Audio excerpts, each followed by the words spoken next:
And we are on. This is Dr. Kat Schreier. Welcome to The Water Show. This is episode number 7, I think, which is actually a really big deal in the world of online TV.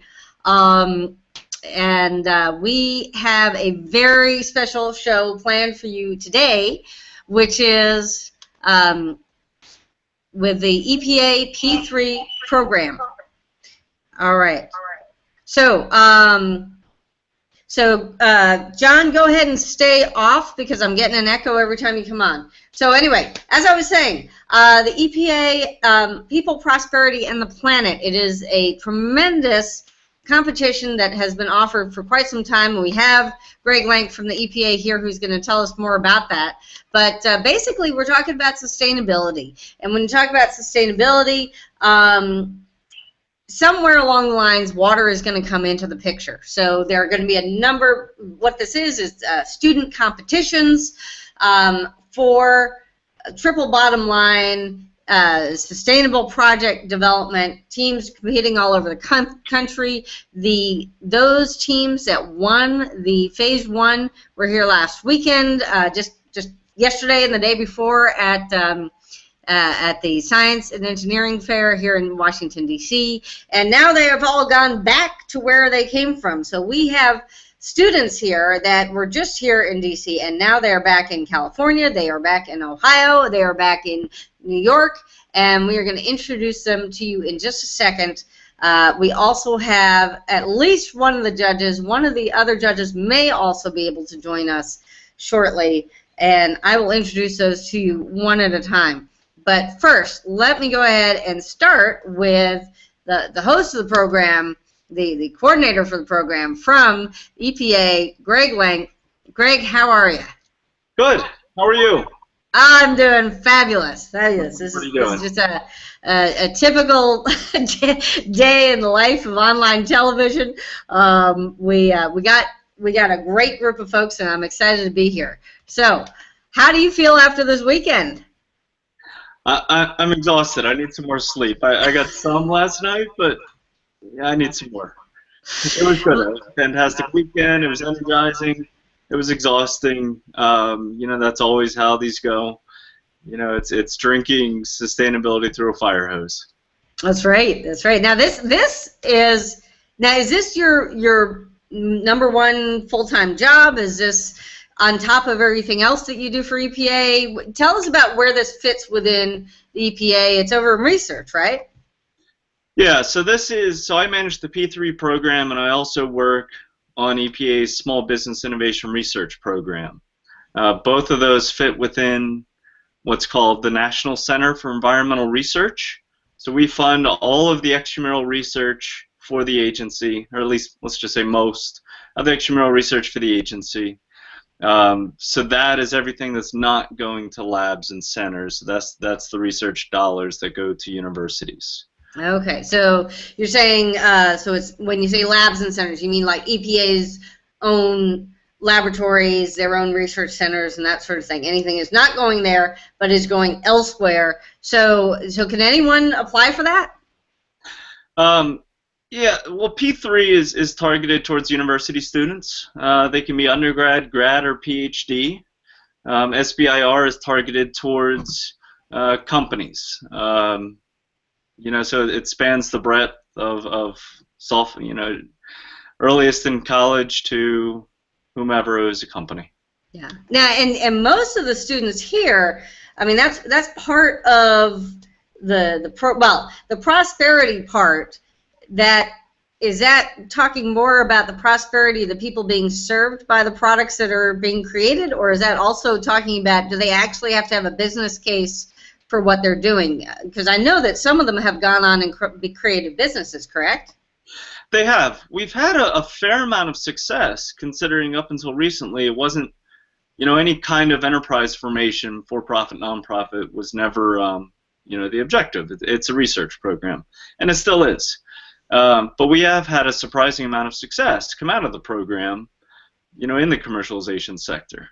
But as far as the prosperity, P3 is a play on the three legs of the sustainability stool. economic, social, environmental. So, people is the social side, prosperity is the economic side, and of course, planet is the environmental side. So, yes, we recognize the economic portion and the importance for sustainability and technologies. Great, great. And I know we have at least one team here that has a business student involved, and I'll introduce the teams in just a second. But I did want to also introduce our judge, who unfortunately, I'll have to see if I can pull up one of his pictures from this weekend, since his video camera is locking up. So we do have him here on the phone. John Cassano, can you hear us? Yes, and Kath, thanks for letting me join tonight. Again, I'm governor of the American Society of Civil Engineers. At least that was the capacity that I served as judge in, and it was a delightful experience. ASCE has given an award at the P3 Expo since 2006 for sustainable development, and was delighted to be part of that again this year. I think I may have just found a picture of you talking with one of the teams here. So Greg, let me bring back to you so these extra awards that so as John just mentioned, ASCE has always been, or for many years has been, part of the annual expo. Tell us a little more about the expo, about the awards, what's different this year from in the past. Sure. Well, EPA started the P3 Expo, I believe, in 2005, and Greg, correct me if I'm wrong, and the ASCE has been a part of it since 2006. And at that year, I was chair of our National Capital section of ASCE Sustainability Committee at the P3 Expo, and sort of off the cuff, we decided to give a $1,000 award for sustainable development, together with our EWE, Engineers Without Borders, which ASCE has a strategic partnership with. So the criteria for the award were being able to use local raw materials or resources, simplicity of design, and widespread impact on the quality of life for developing nations. And just for example, in 2011, University of Toledo got the award. In 2012, it was Gonzaga University. 2013, Stanford. 14, University of Arkansas. 15, University of Florida. And this year's will be I don't know if you want to announce it right now, but we'll keep that under wraps. We'll let you guys know in just a second. So Greg, as we started talking about, so that's the ASCE award. Was that actually the first, Greg? Was that the first outside organization to do an additional award? Dating back to 2006, I'm not sure. Yeah, I mean, ASCE has been a long-standing supporter of ours, and it's fantastic. We certainly appreciate it. But who else was around back then? That was before my time, so I don't know. But to touch on real quick, as far as the expo, that historically has functioned as a platform for all the students to showcase their ideas, their technologies, and it functioned as a platform for competition. Phase 2 judging always happened at the expo. So back up a little bit. Explain phase 1, how much money they get, when there's the timing, and then how many of them actually get to phase 2? How about I do a real quick high-level overview? Great. All right, let's do that. Okay. All right, so P3 is a sustainability design competition. It's multi-phase. We give $15,000 grants for phase 1 at roughly 40 grants per year.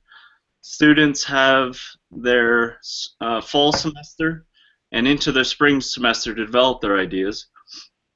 They then write a project report and lead up to the National Sustainable Design Expo in April, where they showcase their ideas and compete for second level of funding for Phase 2, valued at $75,000, and we award roughly 5 to 10 of those annually.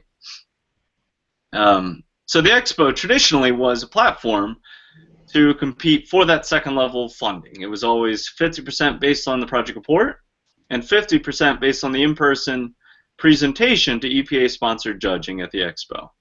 This year, in order to essentially shift that funding for the in-person judging to allow for an increased funding rate for Phase 2s, which ultimately is what the Phase 1 recipients are looking for, we opted to base the Phase 2 award 100% on the project report, which is due at the end of March.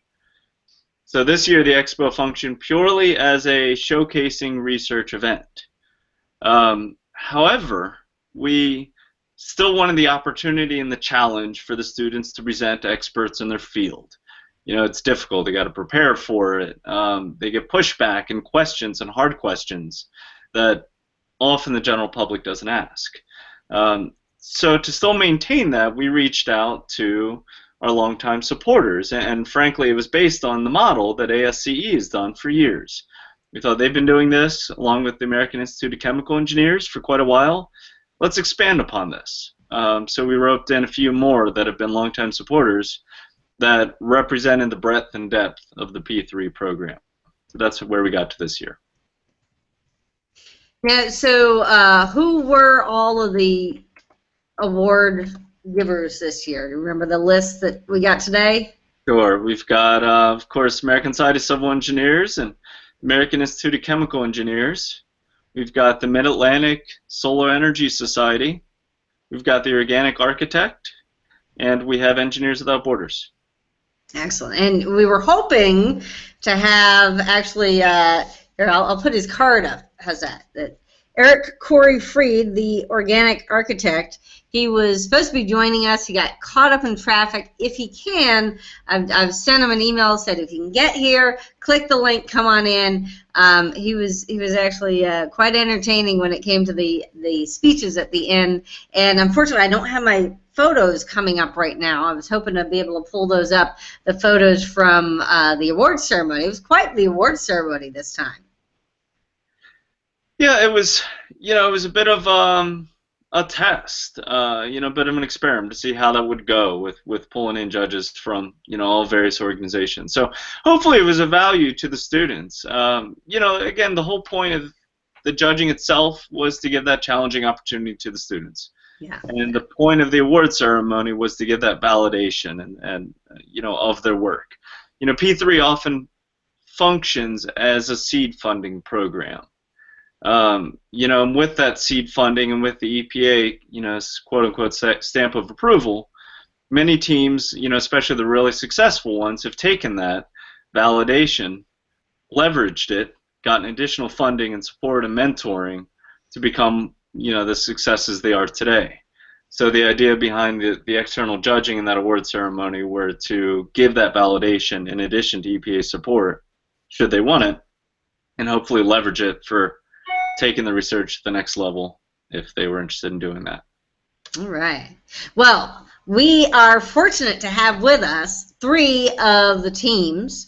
And I think one of the things that was really cool for us to see as judges was, and I should mention that I was part of the judging team as well for the ASCE team for sustainability for projects for developing countries, but it was a real mix. It was, it wasn't just your typical big land-grant research universities. There were a number of liberal arts schools. There were a number of schools that were made up of undergraduates.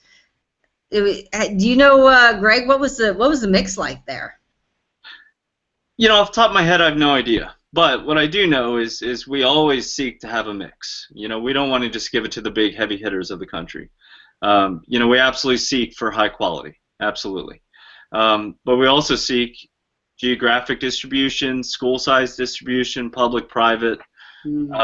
It's all called out in the RFA. We refer to it as programmatic balancing and geographic distribution. But having a mix is part of the program. All right. Well, let's go talk to some of the students right now. We have, I guess what we'll do, students, is we've asked the students to kind of get together on the same cameras for the most part, although the folks out in California literally just got off the plane, and all of them really have just returned. They were exhibiting until last night, and they've all just headed back today. So I'm going to go, well, heck, let's start with Dayton. Dayton, why don't you go ahead and each of you introduce yourselves, say your name, your year, your major, and we'll come back and talk about the project. So for right now, just school name, year, and major. Sure. My name is Matthew Worsham. I'm a graduate student in the Renewable and Clean Energy program at UD, and I also did my undergrad here in mechanical engineering. I'm Jack Schluter. I'm a graduating 5th year in the undergrad for chemical engineering. Yeah, hey, my name is Paul Winter, and I'm also in the Renewable and Clean Energy department, about to graduate. And originally, I'm coming from Germany, where I studied electrical engineering. Great. And by the way, one of the cool things about this show is that it gives them an opportunity not only to practice speaking about their projects to experts, but also how to speak to the media. And so let's go to Cornell.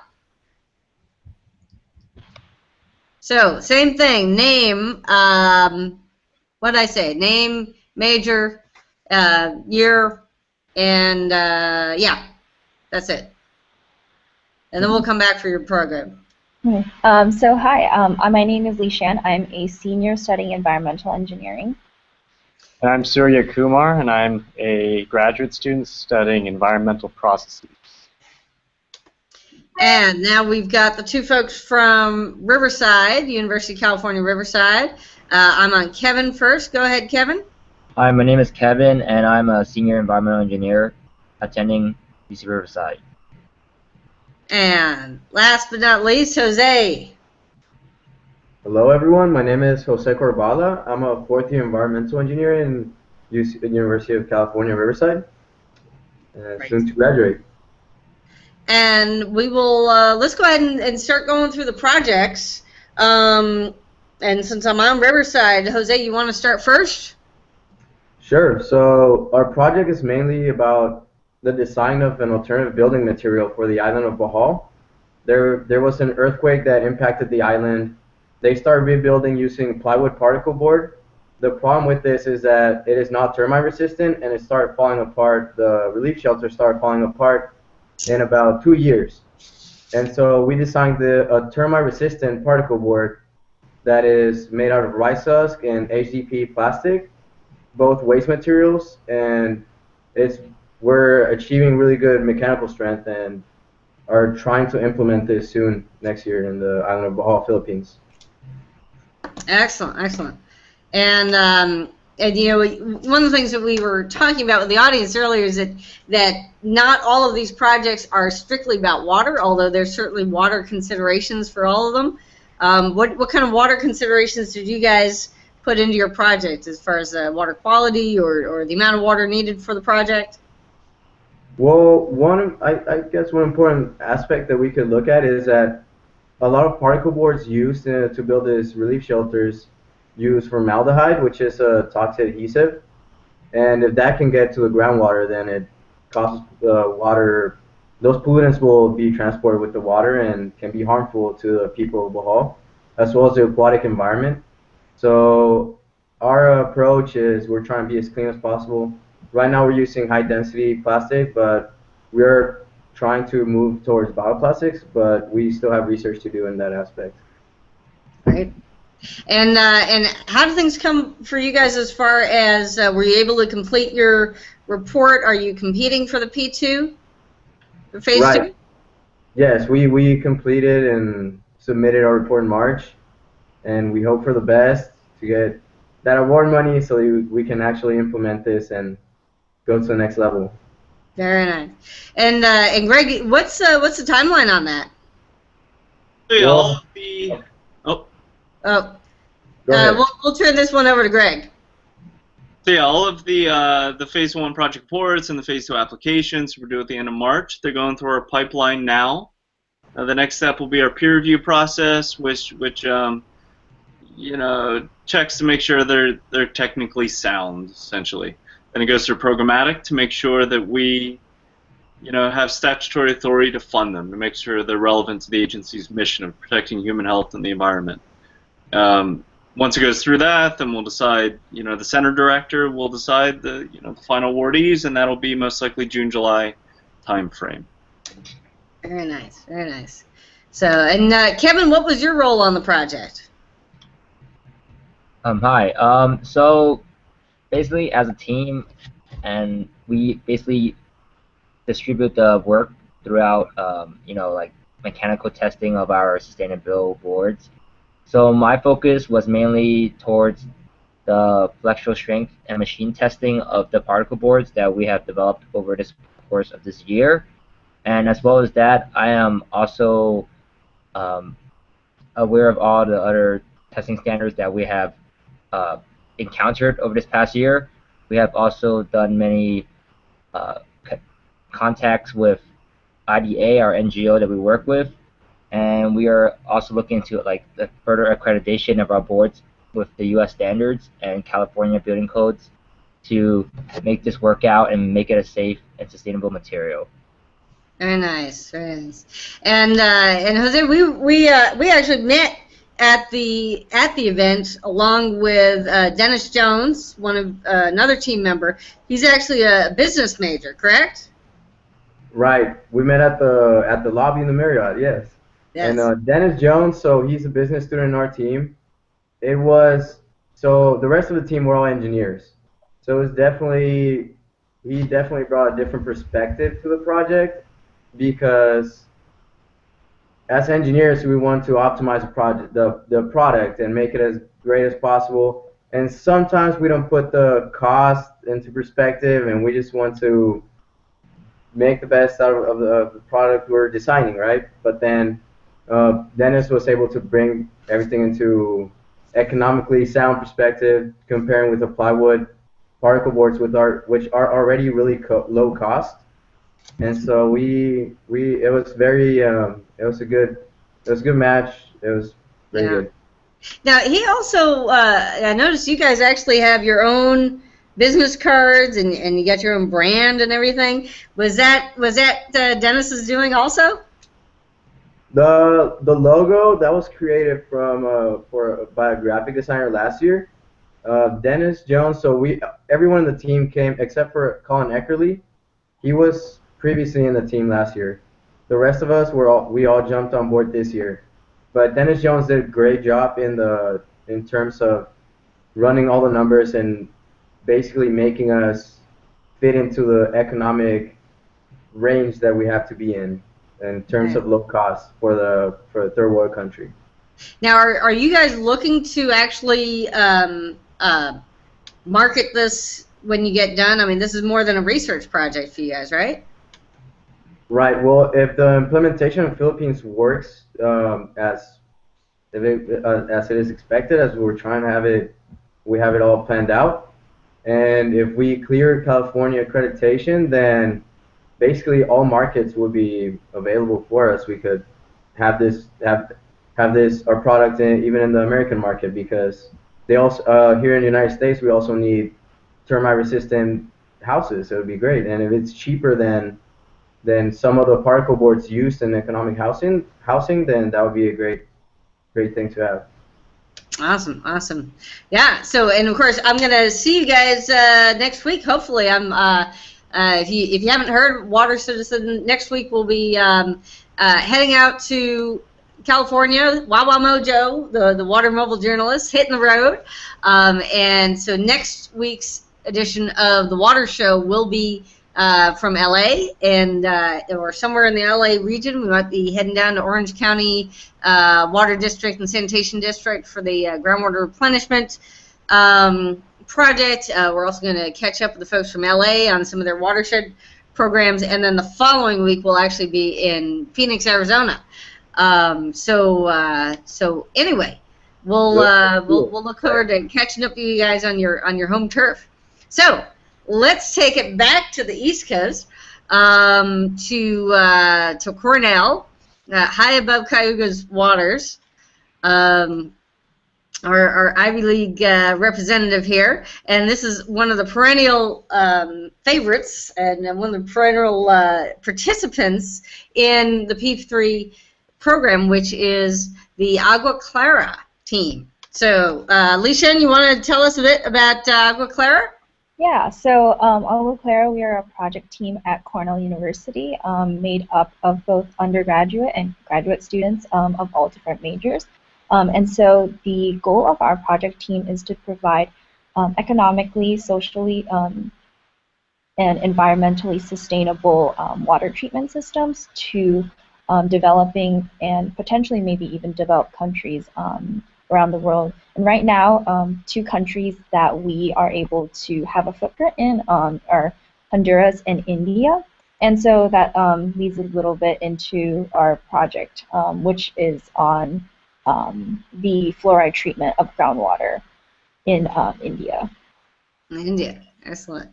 And Surya, what was your role on the project? Sure. So initially, the fluoride treatment team was looking into using sand filters, and my team was looking into using something called flock blankets, which is a bed of flocks, which are just giant aggregates of particles, and seeing if we could actually remove things like fluoride and also arsenic and dye with that method. And the benefit of that would be that the filters are self-cleaning, so you wouldn't have to waste potable water to clean the filters, and they would be more energy efficient. Nice, nice. And were you in DC? Yes, I was. You were, okay. Yeah. I know. We had a quick stop at your booth towards the end of the day, and I kind of ran through all the folks. And Lishan, you were there as well. Yes. Yes. Cool. Yeah. Have you guys had a chance to get over to India or to test this, or is this still at a bench scale at this point? Yeah, so this is mostly just a proof of concept right now. We weren't even sure whether this was going to work. So I personally have been working on the flock blanket research for the past year now, and we're finally seeing it come to some fruition. We're seeing some great results, about like 80 to 85% removal of dye personally, which is what I've been working with. And now that the fluoride team has been employing the same technologies, they're seeing about 90%? 90, 95, yeah, depending on the run. Yeah, so once we look into better fabrication methods of the technology, then we'll look into taking it over to India. Yeah, and right now we're still on very preliminary steps of research, since this is a relatively new project for us as just AguaClara program. So this upcoming semester, our students are going to definitely look into more ways of making the system more effective and more efficient. Nice, nice. Now, how much does it help? Yeah, is this building on? I mean, did this come out of a research question that came up from one of your earlier projects, or was this completely starting from scratch? Yeah, so AguaClara has like already a presence in India, and so far we have stacked rapid sand filters, which is I guess previous AguaClara technology that's been researched for quite a while. And so we have couple of those in India, and what we found was the systems in India had relatively clean water in terms of clay and organic matter, but they had a high problem with large concentrations of fluoride, and high concentrations of fluoride are really dangerous for human bodies, because at levels of greater than 1.5 milligrams per liter, you get you get dental problems, and at higher concentrations, you get to even problems as bad as skeletal fluorosis. So yeah, that's been a big motivating factor for this kind of research in the lab down here in Cornell. So for folks who yeah, obviously there's some controversy with respect to fluoridation of drinking water. What is the difference between the amount of fluoride in fluoridated drinking water versus the levels that you're seeing of fluoride? And this is coming out of what, naturally out of the rock formations? Mm-hmm. Yeah, so the concentrations that we're seeing in India are around 10 to 15 milligrams per liter, but the concentrations we see in the US that we actually add to our water is around 1.5 milligrams per liter.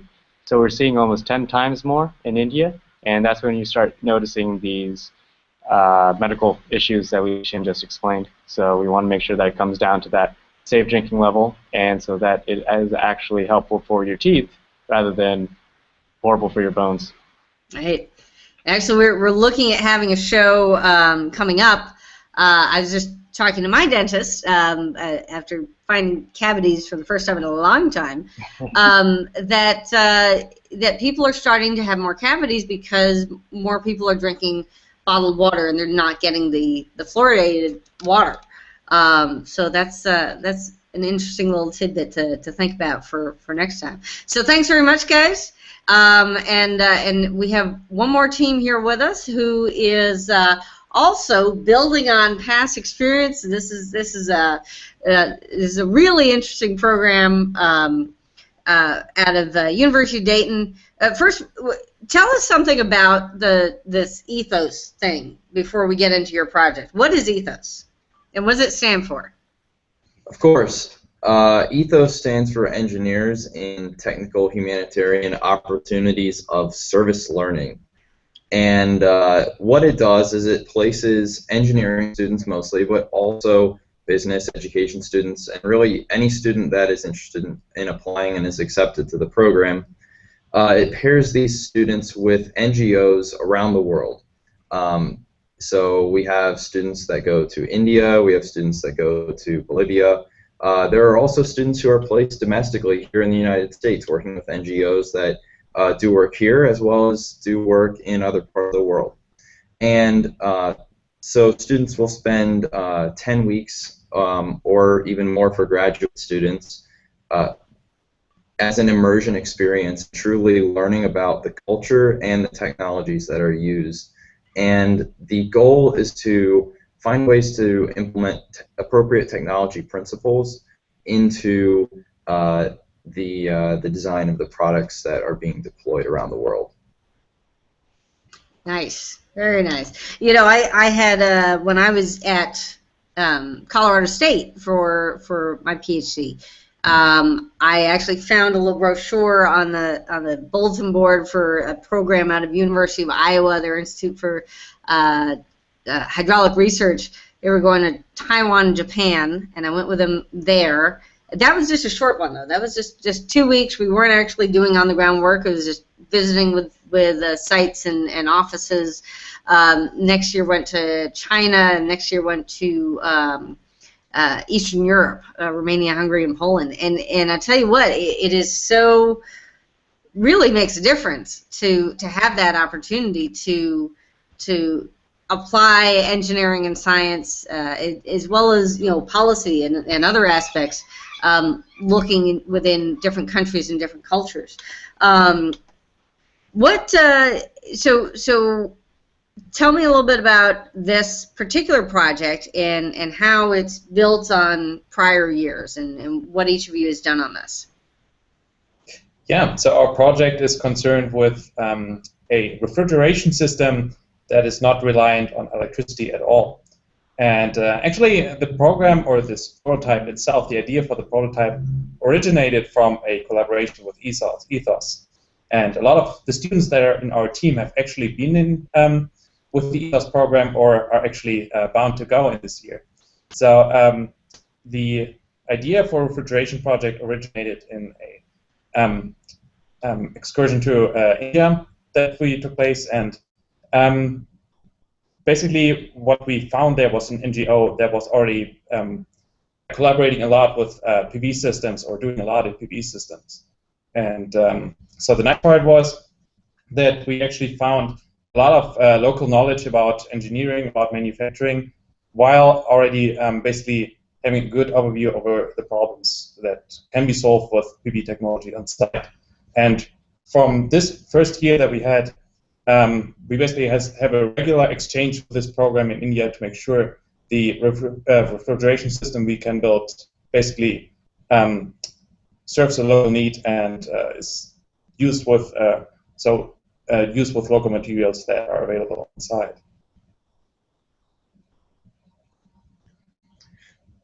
So, so from this partnership, there was a desire to develop this refrigeration system that would not use electricity because of the very low, relatively low levels of electrification in the area where this NGO operates primarily, which is in Bihar, which is in a northern state in India. There is a huge need at rural clinics for refrigeration, especially for medications. A 2005 study found that only 1/3 of Bihar's children were fully vaccinated, and this is primarily due, or at least in large part due to a incomplete chain of refrigeration from point of manufacture to the clinics in these rural areas. So it was through this partnership with Ethos and with Solar Alternatives and associated programs that actually the priest in charge of the program, Father Paul Mariadas, and Oliver Windsor here actually came up with this design for the solar refrigerator. Nice. And I was actually just starting to pull up some of the pictures. See if I can get it up here. Is it showing up? Yeah, so there's Oliver showing us the part of the system. And I'm going to see if I can find the other pictures. So this actually had a foot pump first. Walk us through it. So this was probably one of the more complex systems, and it had multiple pieces to it. So first is the foot pump. What was that for, and how long did you guys have to use that? Can I give you like an overview of how the process works that might help answer the question a little bit? Go for it. Okay. I'll see if I can find the pictures to go with it, but go for it. We call it solar thermal absorptive refrigeration, and it basically relies on the same principle of sweat. So when you sweat, your body releases water, and the water evaporates. So we're trying to basically do that same thing where the evaporating fluid removes energy from the system. The trick with our system is we use ethanol, which is locally available pretty much everywhere in the world. Most cultures ferment something and make alcohol. Of varying potencies. Of varying potencies. Gotcha. Now, did you have to sample all the alcohols, or? Yes. It's a prereq before we start. But so what we do by pulling a really strong vacuum on a closed system, we're able to force the alcohol to boil at around the freezing point of water, around 0 degrees Celsius. So this allows for the evaporation to take place at a very low temperature, which would ultimately result in cooling of secondary fluid like water to keep the vaccines cold. And then we pair this evaporation step with an activated carbon bed for adsorption. So as this ethanol is evaporating and taking energy from the water, it's being adsorbed onto the charcoal bed. And this is the refrigeration step in the process. So during the day, this charged charcoal bed full of ethanol is heated up, and it basically recharges the system, regenerates the ethanol for other cycle at night. So it leverages the sun. When the sun's out, it's recharging the system, and then at night it's cooling. And we distilled this principle basically in the picture that you can see there on the upper right hand. That was really a nice show effect basically for everybody to experience and feel and touch. So we had a system because there. It was actually cold. Yeah. It was boiling, but it was cold. Right. It was a system just with a normal jar of water basically. What we did is we sucked all the air out of the system, and that caused the water to boil at room temperature. And you could actually see the water boiling. And while it was boiling, it actually went colder and colder. So normally, you cannot really touch boiling water, but actually in this exhibition, it was possible. And the kids loved it too. Absolutely. Now, you guys did not actually have people getting on there and trying out the pumps, right? Mm-hmm. Right. Yeah, we used an electric pump when we were on site because it was simply easier to show that process of boiling, to be able to flip a switch and have vacuum like that. And now, in some places, that may.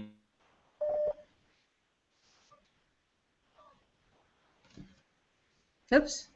Did I lose you?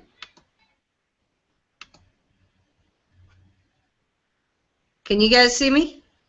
You're still there. Okay. So we just lost. We just lost Dayton. All right. They will come back, I'm sure. So this is part of being on new media, is knowing, and actually a lot of network television, even if you're doing an interview remotely, you may be doing it on some kind of a Skype or a Google Hangout or something like that. So they know to come back on there. One of the things, Greg, and let me see if let's see if we can get John back in here. Oops. Hang on one second. That was.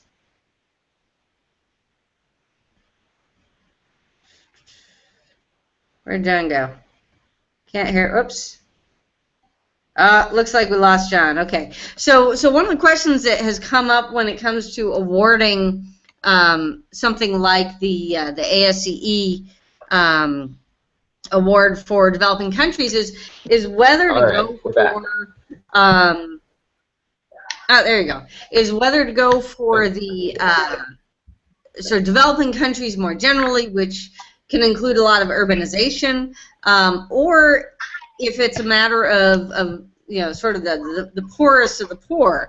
I know that one of the questions that we had for the ASCE award was about this idea of refrigeration, and whether, for the poorest of the poor, is that your number one priority versus, just basic getting water, getting light, or getting heat. So do we have, let's see, we have, all right, here you go.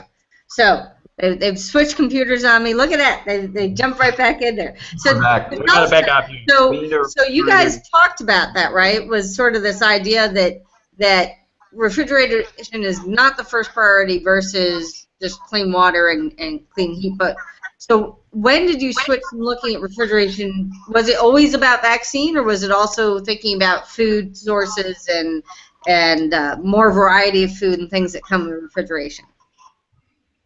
Sure. So it was actually difficult for us to understand without experiencing a way of life where electricity is not on demand. But there are a lot of basic services that you want to serve with electricity first. So if you have electricity, whether that's from the grid or from a solar panel, the first thing you do is you power your lights so that you can see at night, or you pump your water so that you have something to drink. The advantage to using a solar thermal system is that the electricity, the energy can't be used for another purpose other than keeping those vaccines cold, which is crucial to keeping people healthy. That is, and there's also a cultural trust of something that they have done themselves, which would be the solar thermal technology. The other advantage is that you might run out of battery power, but the sun almost always shines. So even if we designed a refrigerator so that even if you were to run out of battery power in the batteries and maybe the lights go out, but at least your vaccines stay cold. As far as the food or water areas are concerned, the primary goal of the project now is vaccines. But if we can find, if we can scale this up, this could be a huge boon for farmers in rural areas who you may experience spoilage of crops. Oops. Somebody's got the other screen open. Go ahead.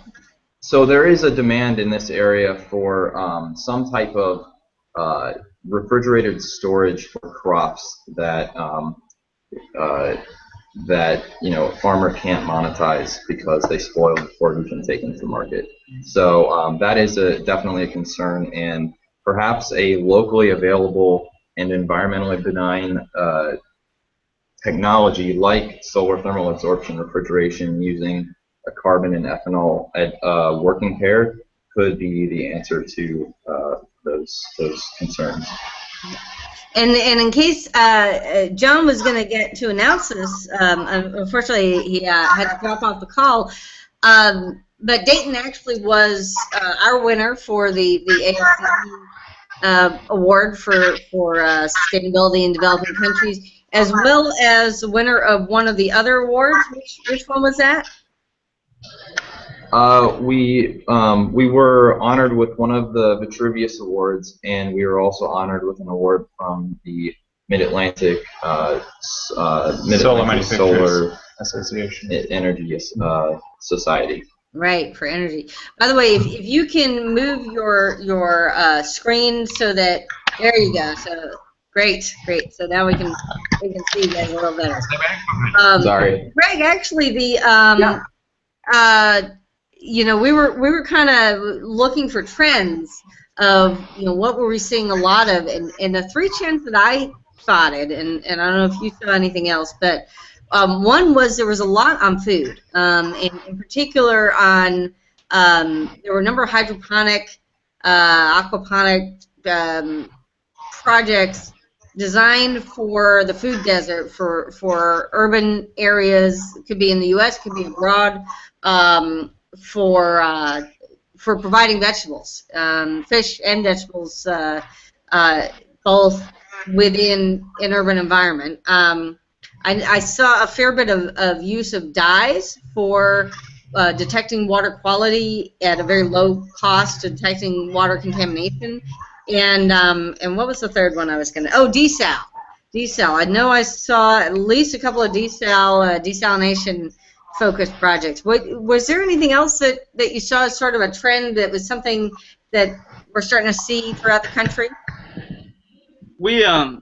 We do see trends sometimes in years, such as a few years ago when oil was drastically high. We were seeing a lot of biofuel projects, a ton of algae-based biofuel projects. Now that fossil fuels have gone down in price, those have kind of dropped off a bit. This year in particular, nothing sticks out as a trend, although, I can't disagree with what you've noticed. Nothing come to mind for me, but I can't disagree with what you pointed out. Cool. So let's kind of shoot it back to the students. Have any of you participated? So all of you, this is your first year, or was anyone a repeat from a previous year? Were any of you on an old P3 team? No, this is your first year for all of us. Great. AguaClara was they've had P3s in the past, but I think it was different students. So it's a subtlety, but it's worth pointing out. Right. Did you guys get any pointers from past winners of the award? Oh yeah. And you're, of course, you're faculty member. Tell us about your professor, and as well as the involvement of any past students. Sure. Professor Monroe Weber-Shirk is an absolute hoot. He probably is the driving factor for a lot of us in the lab. It's a very large team. We have a lot of sub-teams within it, so it's like around 70 students. and he motivates all of us, which is honestly incredibly impressive. But yeah, we all put in our effort, and he makes sure that we keep on chugging along. I think more than like a professor and a lecturer or teacher, he inspires us to work toward like a common goal of providing sustainable clean water to these communities. Then that has really been evident in a lot of like the leadership, because he really like just infiltrates all of us with the energy and with the passion, with the love to do what we do here. Nice, nice. And you know, one of the things that we also noticed is that a lot of the teams had very international composition of the students themselves as well as the faculty. What nationalities do you guys have on your team? Sure. I was born in the United States, but both my parents are from India. So I've actually gone back to India, especially when I was younger, almost every other year to every year during the summer. So when we started working or started focusing on problems related to India, I definitely had some personal experiences with that to motivate me. Nice, nice. And I guess just a lot of other students on AguaClara project team as a whole come from not just the U.S., but also countries like China and India, and they bring their perspective on these issues that we're hoping to fix, and they provide a lot of like different insight and like ideas. That's really Nice. cool. How about over at the Riverside team? Where are you guys from? Where your family's from? What nationalities are represented on the team? My parents are from Mexico. They live in Mexico, and similar to Sean, I go every year. I go almost every weekend, or as often as I can, to go visit them. In the United States, I live with my grandparents, and yeah, pretty diverse group. Nice. Kevin? Yeah, so, well, my parents are from China, but I'm born in America, and aside from that, our other members consist of, well, like other Hispanic team members, as well as and white team members. Yeah, so. And Dayton, now you guys definitely had an international crew. Yeah, so we're some of them here. We've got a pretty diverse team too. We have Oliver's a German citizen over here. We have a girl from Venezuela, Claudia, who was unable to be here tonight at the show, as well as Amna, who was in DC last weekend, and she's from Saudi Arabia. Yeah, that's her you see in the pictures. Yeah, and additionally, one of our advisors, Dr. Choi, is from Korea. So we have I think we touched, 3 continents and 3 or 4 continents in various ways. So it's been a lot of fun working together across cultures and learning not just about the technology, but a little bit about each other and our cultures too. Nice, nice. Greg, do you see a difference in the teams in terms of if you got smaller teams or larger teams, or diversity of nationalities as well as diversity of disciplines? You know, in terms of diversity, you know, that's truly a per team basis.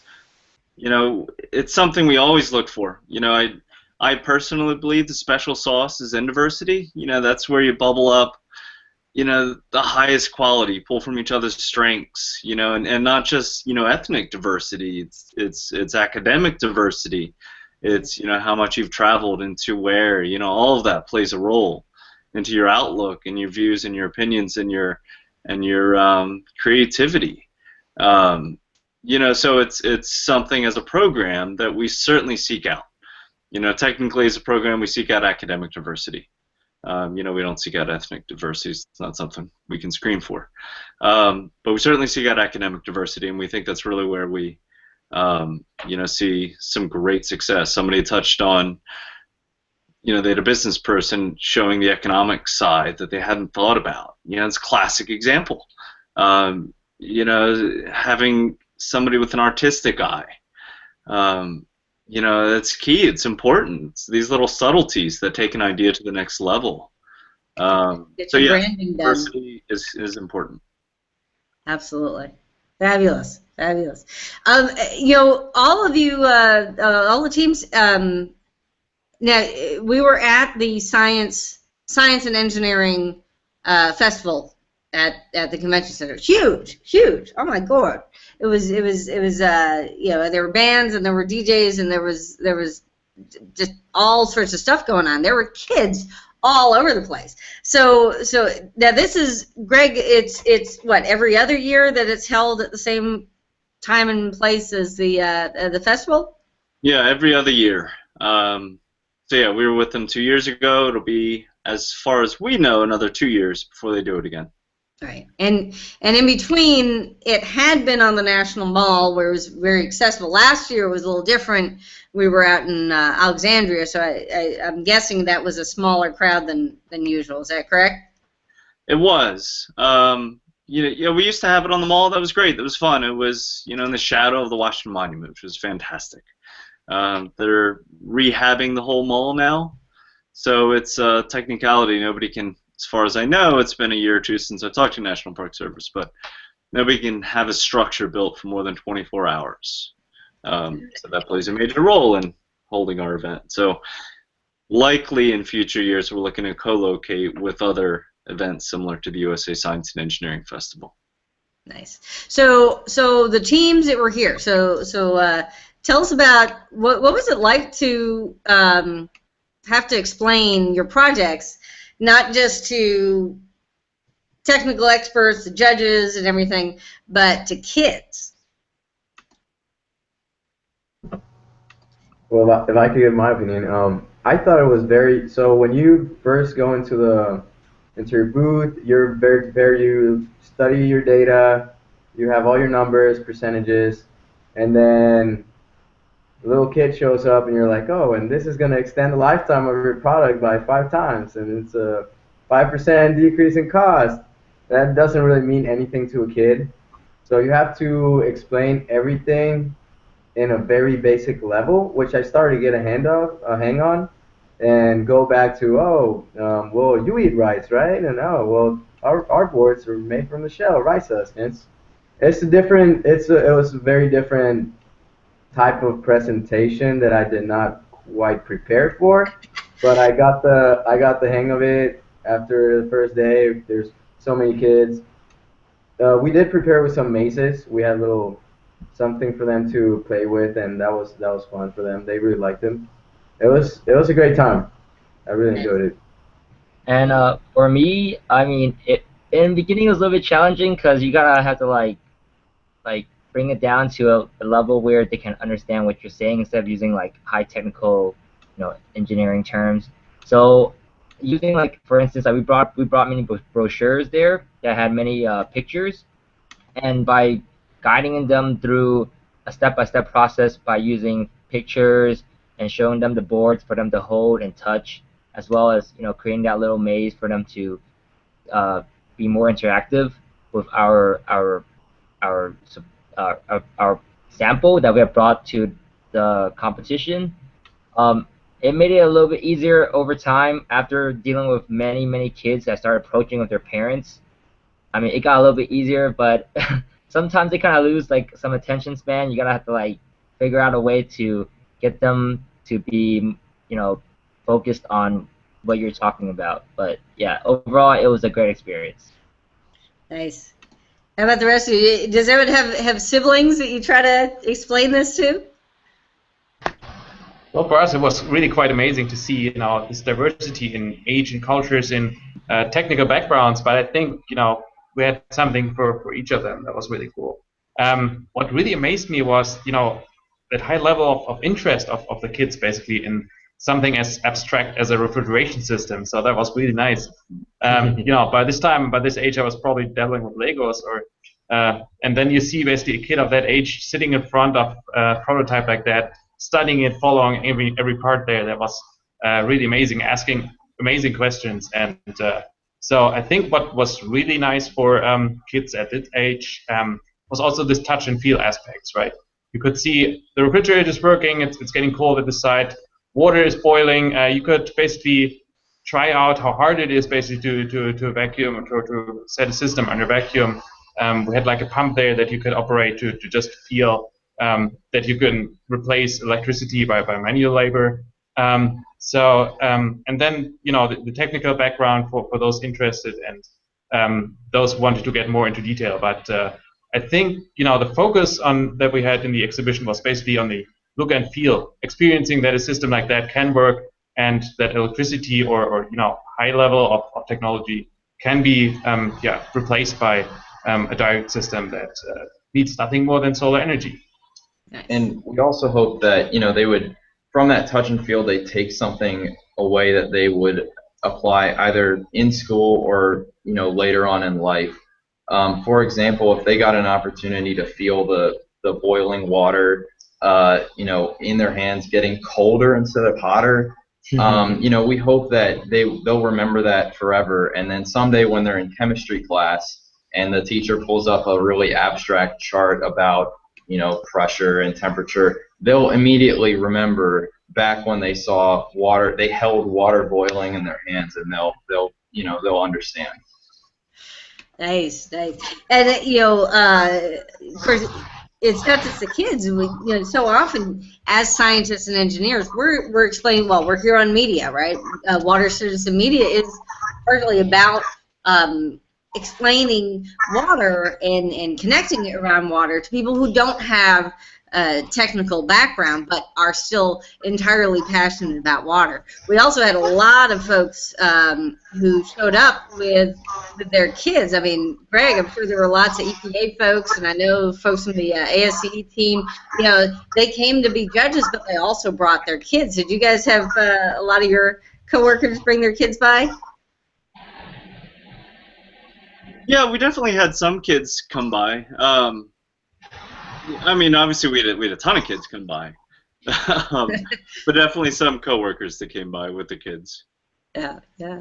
So, did you guys over at the Cornell booth? You guys had a corner booth. You had a nice primo spot there. Did you get a lot of traffic from kids of all ages? Yeah, we definitely did.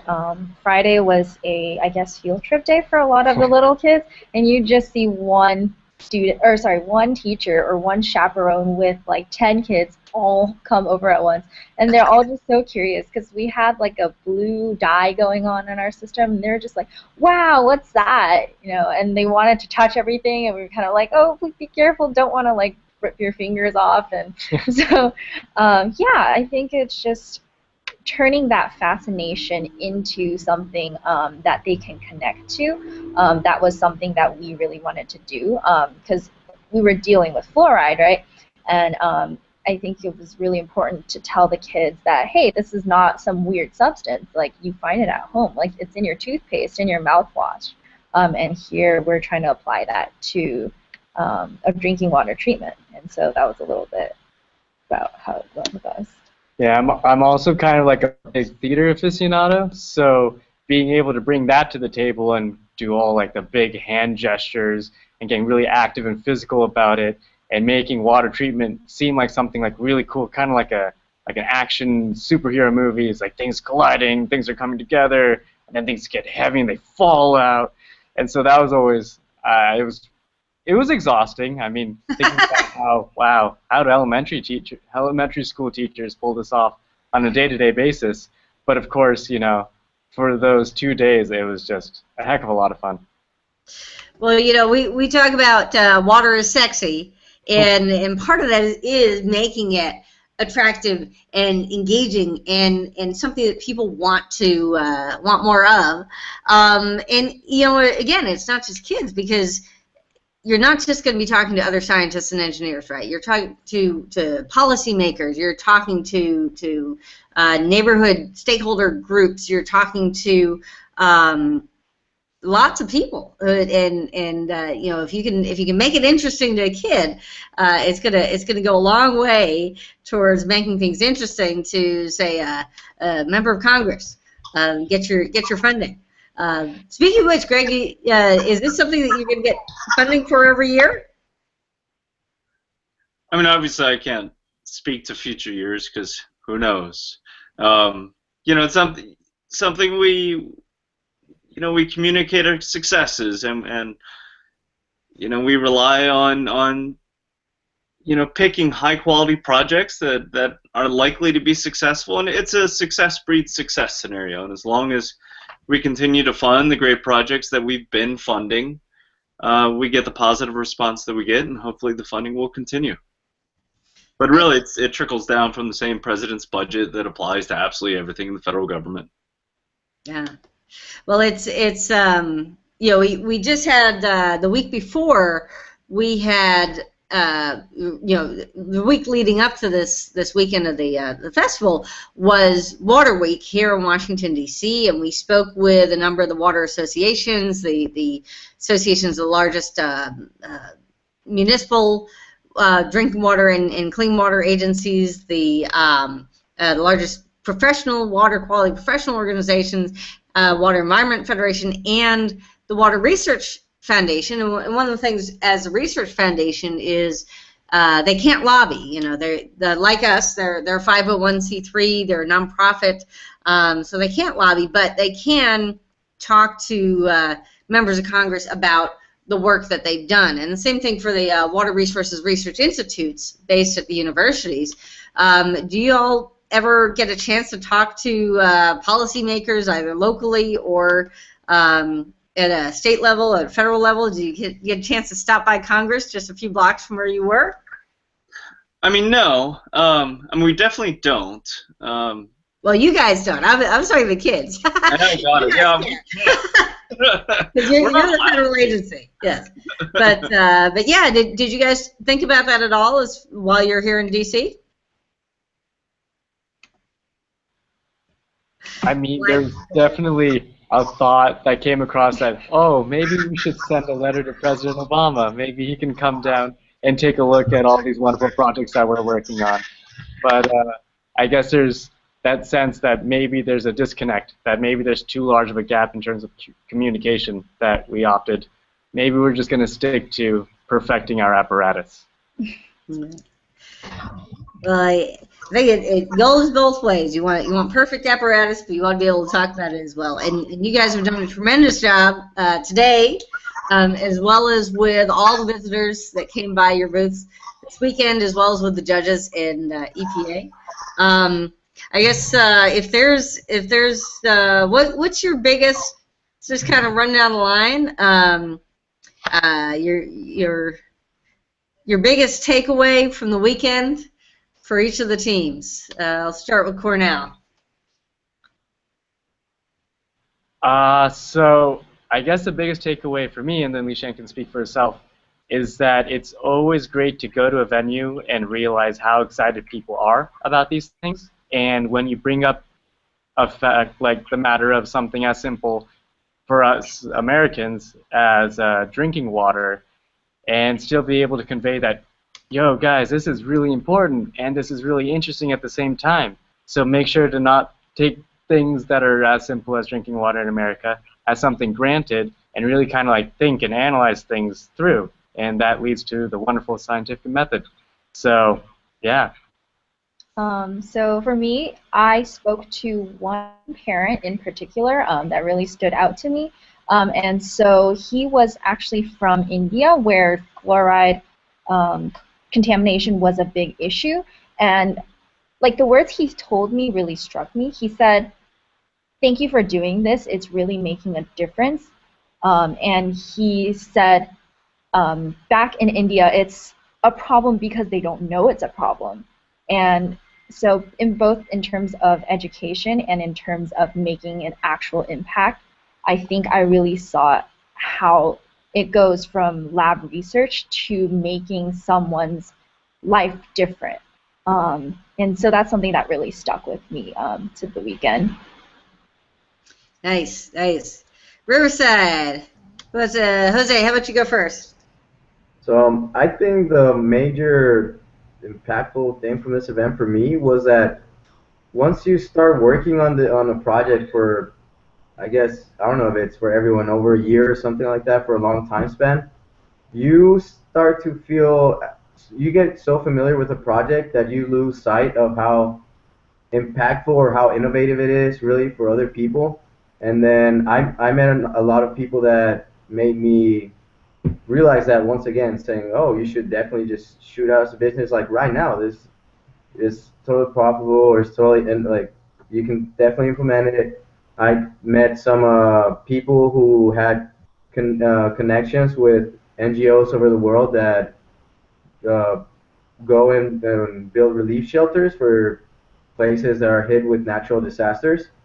And so it was really, that really impacted me. I felt like I was once again very excited about the project, Nice. and felt it was definitely a boost in confidence. Yeah.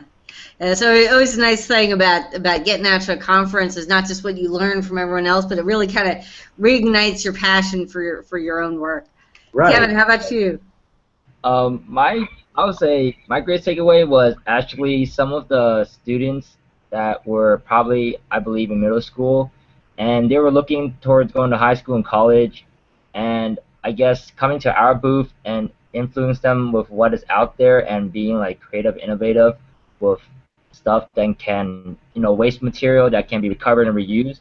It definitely gives them like gaining confidence of being interested in pursuing engineering or the science field. And as well as I met, I guess, a few other older adults who were from the Philippines, where we are actually focusing our project on, and it actually gave like an impact on them. And they told us that they basically lived there before and they grew up there, or basically like some part of their life was impacted by us helping that country that they were from. And meeting other alumni that were like, I met an alumni that was from our school, and he gave us like a compliment of saying like it's a great thing that you guys are doing this to help other people in other countries, and basically best of luck to that, and hopefully this thing works out and can impact other countries as well. And on top of that, meeting other engineers that were also there who worked on very interesting projects that were different from ours, but at the same time had the same passion and goal of achieving something that can basically help the people that are in need, and and basically make something that can help people versus just it's not about the business kind of aspect. Absolutely. Yeah, a number of the judges we talked about, wouldn't it be great if all the building materials people got together? Gonzaga had this house that would protect you from fire, and team you up with the termite people and everything, and bring all the food people together and all the desal people together. So Dayton, what do you guys think is your biggest takeaways? Sure. So as ethos students, all of us, we have been taught to try to work in solidarity with others.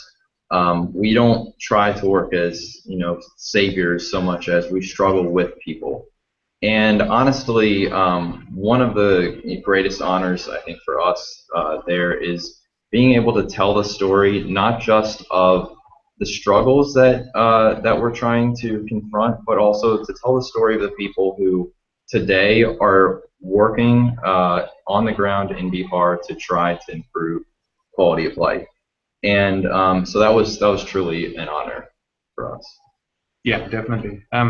This conference, this exhibition there was just a assembly of really awesome ideas floating and buzzing around, and we took so much also for our own projects in inspiration and in aspects that we haven't seen before. And it's really amazing what you start with on a conference, but also what you end up with taking home on an assembly like that. I mean, you start basically in your lab looking at the technical aspects, tapping into research, seeing what's out there, but you very soon realize how many social aspects a project like that has, how many economic potential impact a project like that has, and conferences like those also give you this amazing chance to basically display those aspects that you normally would not emphasize in your day-to-day lab work. So that is really an amazing idea or an amazing chance to wrap up all of those aspects and bring them to light. Nice, nice. Yeah, you know, it is so important to be able to capture some of the positive stories, and that, again, that's one of the reasons why Water Citizen Media Foundation is here. We wanted to bring out some of the good news of all of the innovations and the passion of the people who are involved with water and other sustainable endeavors. You know, we want to make water more cheesy, less whiny. But really to tell a lot of these good news stories and talk about the people. Greg, I think we've got another stellar group of folks this year, as every year. I mean, do you keep track of the students that come through the program as far as are they getting jobs? Are people recognizing the value of this kind of work that they're doing? Are they getting out there into the world? What's going on with these kids? It's really hard to track the students. You know, some we're able to follow, but it's really challenging. It's once, you know, it's a federal technicality that is boring, but, you know, once we no longer have our money, once the grant ends, we can't follow. You know, we can't reach out to you to ask where you are. So if students keep in touch with us, we love it, but we don't have the capacity to reach out to the students. You know, we know anecdotally talking to PIs that reapply that it does influence. You know, people change their careers, their academic paths. You know, that coincide with sustainability. Some will go on to get their PhD in the field, or get a job in the marketplace in the field, or take their technology to market and form a company around it. One of our more successful projects was a student lead. And now he lives in India running a very successful company that was entirely based on a P3 project. So we know it influences. We know it has positive impact, both on the students and as a country on a whole, because these are students making the country a better place. But exactly what those metrics are, we don't know. Very nice.